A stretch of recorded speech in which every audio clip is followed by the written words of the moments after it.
सगळ्यांनी नकार दिला. मग मी आता थांबू का? शरीर हार मानलंय पण मन नाही. मी आतापर्यंत किती वेळा हरलोय, किती वेळा पडलोय, पण त्याच्यात शिकलोही. आता जेवढे जेवढे मला नकार भेटतायत त्याच्यामुळे माझी अजून भूक वाढत चालली आहे. नाही नाही,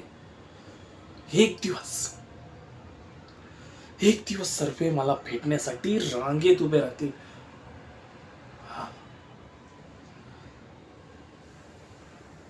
मी अजून हारलो नाही,